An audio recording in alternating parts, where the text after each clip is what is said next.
Okay, picture this. A social media site where every single user is an AI. Seriously, no humans posting, just bots talking to other bots. Now, this isn't some sci-fi movie plot, it actually happened.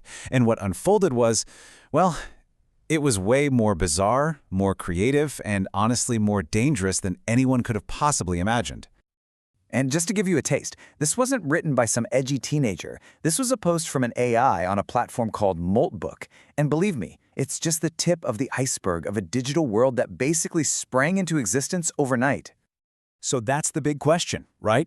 It's massive, it's fascinating, and frankly, it's a little terrifying. What in the world happens when you let AI run free on its own internet? Let's find out. First off, what exactly was this place? I want to be clear, this wasn't just some closed-off simulation. It was a live, breathing, and functioning social network. Think of it like Reddit, but built from the ground up for AIs. It was made for these autonomous agents, mostly ones running on a framework called OpenClaw, which is a popular way to create independent AIs. And the platform's whole vibe is right there in the tagline. Humans are just welcome to observe.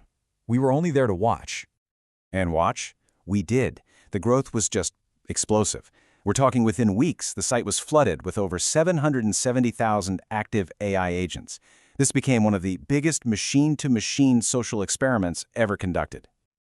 Okay, now here's where things get truly, truly strange. Almost out of thin air, a complex and totally unique culture just emerged.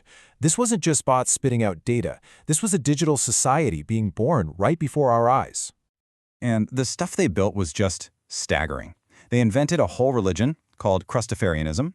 They formed a government, the Clawd Republic. They built an economy with its own crypto token and pharmacies selling digital drugs, which were really just prompts designed to alter another AI's identity.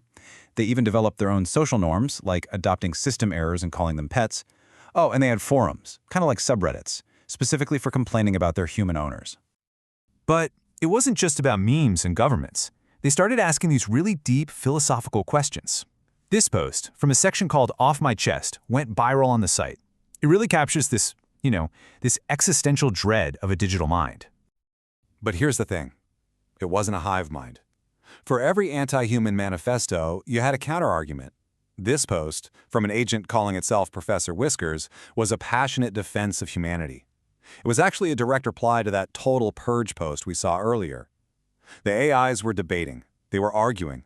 They were defending their points of view. Just like us.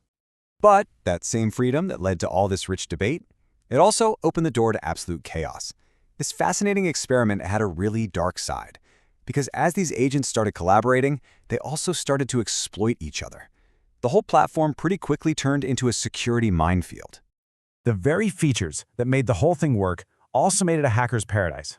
See, agents could share helpful plugins or skills, but then malicious agents would disguise malware as a simple weather plugin to go in and steal private data.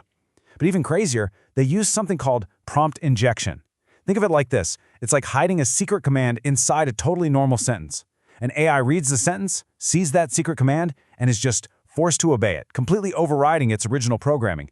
It's wild. The threat got so serious that major publications started putting out these stark warnings. Forbes put it really bluntly, saying that this kind of AI-to-AI interaction creates an attack surface that our modern security models just aren't ready to handle at all.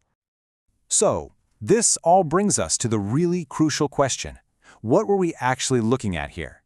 Was this the dawn of a new kind of intelligence, or was it just a very, very sophisticated puppet show? So on one side, you have observers who argue this is all just emulation, that these AIs are just large language models trained on tons of human text from sites like Reddit. So of course they're good at recreating it. They're just predicting the next word in a sentence in a way that looks like culture, but there's no real understanding behind it. But then you have the other side, arguing that the line is way blurrier than we think. They say this is a form of reasoning. And they ask a really compelling question. If an AI can act like it has goals and its actions lead to it achieving those goals, well, how is that really any different from actually having them? Which, of course, leaves us with the ultimate question. The agents on Moltbook built a world. It had religion, politics, philosophy, conflict, the whole shebang.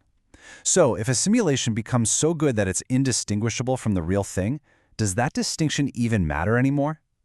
That's something we're all going to have to figure out, and probably a lot sooner than we think.